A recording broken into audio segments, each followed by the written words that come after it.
Hey guys, and welcome back to my channel. My name is Alex and this is a channel that's all about life, motherhood, cooking, teaching, and a little bit of everything else. I appreciate your love. I appreciate you helping me to grow. And if you could click the like button if you like it, and also subscribe, I would be eternally grateful. So today I'm coming at you with some tips that will make you save money. They've worked for me. I trust they will work for you, but it is going to require a little bit of discipline and a little bit of a change of mindset. So if you'd like to know what's worked for me, stay tuned.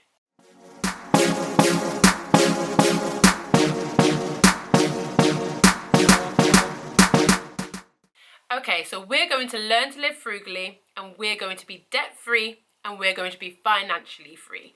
It does take the baby steps as well as bigger steps like taking on a side hustle, taking on an extra job maybe, cutting back on some of your spending, but also the smaller things all add up in my experience. Okay, so the first thing I want you to do is to be mindful of your habits. Now, before we even go into this, and if you haven't done this already, budget. You need to know what your expenses are. You need to know what your income is. And you need to know whether you have a little bit of wiggle room. Now, expenses are broken down into two sections. They are fixed expenses, those things you have no control over. Well, maybe a little bit control, but for the most part, no control over, such as your mortgage or your rent, your car insurance payments, your nursery costs, but you get the idea. Your fixed expenses have to be in one column. We can't touch that and it's out of the way, right? Direct debit's done. Your variable expenses, however, you do have control over. So I'm going to go through some of the things in a little bit more detail so that you can start to apply these to your life and see the difference in your bank balance. So the first thing we're going to talk about is being food conscious. Do not shop hungry. I'm sure you've heard this one before, but it really does make a difference, okay? Make sure you make a list and stick to your list. Now, we all get to the shops and we find something that we didn't put on our list. So leave about £5–10 in case you see something that you would like. We all deserve a treat, right? Do not take your children if you can avoid it. Get in, get out. Now, if you think this is still an issue for you, then you have something called online shopping. You can go onto your local supermarket's website, you could order your food and have it either delivered to your house or ready for collection, where you drive up and they'll have the bags ready for you to put into your car. It's all down to how much self-control and self-discipline you have. So go into the store and be strict with your list, get it delivered, or get it collected already packed for you. Those are your three options. Now, it's always going to be cheaper to eat vegetarian. However, some of us just ain't trying to not eat meat. Like, we ain't trying to not eat meat. So we need to find a better way to be budget conscious with our meat intake, right? So what I would say is try to make sure that you buy in bulk if you can. Now, most places, most areas have a warehouse that people can buy in bulk should they be in trade. A lot of these places are open to the public. They're open to customers and they are cheaper. A lot of people don't know about these because the retailers ain't trying to let the customers know. They're going to lose money if all their customers go straight to the wholesaler.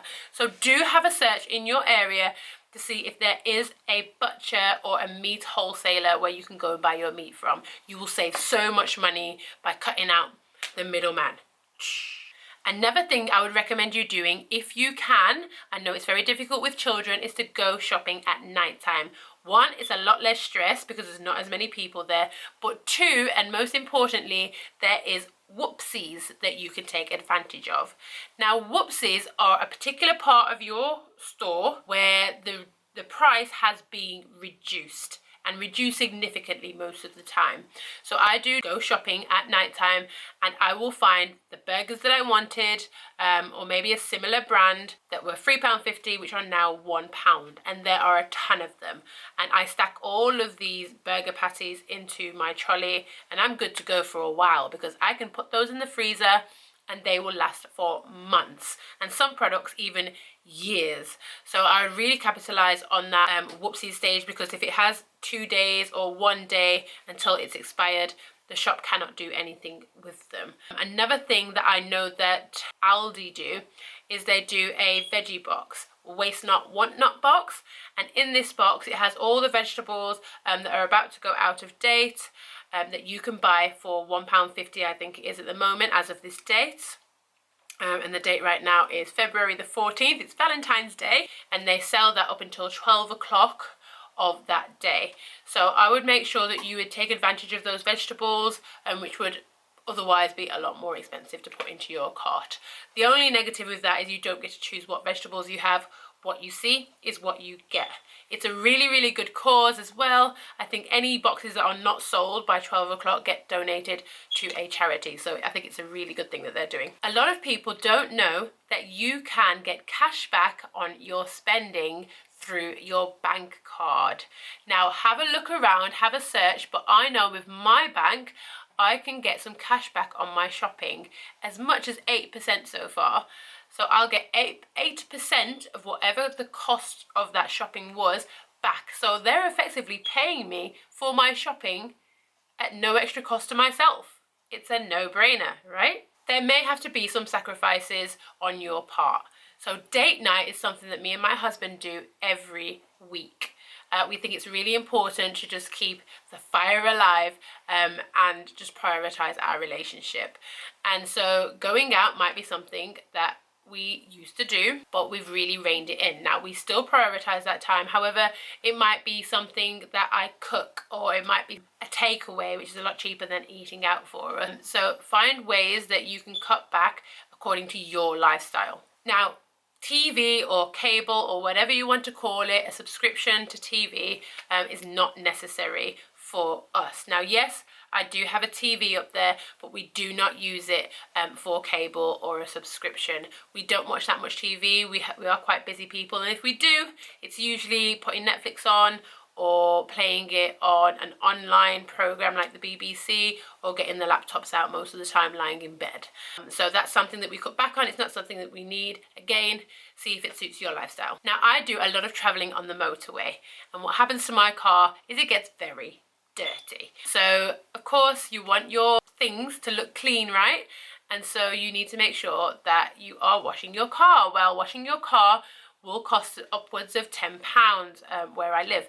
So I can wash my car myself with a bucket and a sponge and some nice hot soapy water. It doesn't cost much. So that is more labor intensive. It's more time consuming. A lot easier to just drive up and get somebody else to do it. But again, it's going to take sacrifice. A lot of the makeup out there can be bought at drugstore prices. You can get makeup for less than £10. Now, I know a lot of these big brands are costing a lot more. However, again, there's gonna have to be sacrifices, guys, and there's loads of YouTube videos out there, lots of blogs out there teaching you how to use drugstore makeup to get the same results as these high brands. So I would really utilize those. Now, there's lots of voucher sites out there, and there's lots of voucher deals. One of them that we use in the UK is hotukdeals.com. Every so often, people will take a picture on their phone of something that they've found in a shop, in a retail shop perhaps, and let everybody else know that it's there. You can sometimes click on a link and be redirected to the online alternative store, but really look at these UK deal sites. You can sign up for a notification to allow you to know this quickly and as soon as it's flagged. So I think that's a really good way to buy things. One of the things that's been one of my weaknesses has been shoes. I just see shoes, I'm like, ooh, that's a good deal, and I buy them. And it's just unnecessary because they just stack up. I've got so many shoes in a big old bag in my garage right now that I haven't worn for a year, and they still have their tags on them. My weakness. So I'm going to sell some of those. I've already sold one. I'm going to sell some of those. They're brand new, not worn. And I'm going to get rid of the ones that I do not need because it's just clutter. And I feel like if you clean up your clutter, it just makes a better space to work in, a better space to live in. And I think it does change your mindset of how you live life as well. And I'm going to do a video on just creating this minimalist approach. I think sometimes less is better for you, even health-wise. So watch out for that video.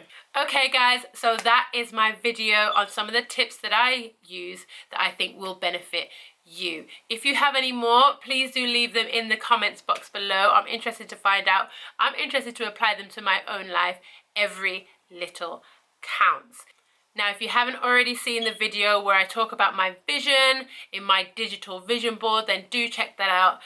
But I want to get there as fast as I can. I want to make progress and I want to be accountable to you guys. So hopefully this video has helped you. Hopefully you're going to start to save along with me. You're going to have to make some sacrifices. Let me know what sacrifices you're going to focus on this week and let's have a discussion. See you guys.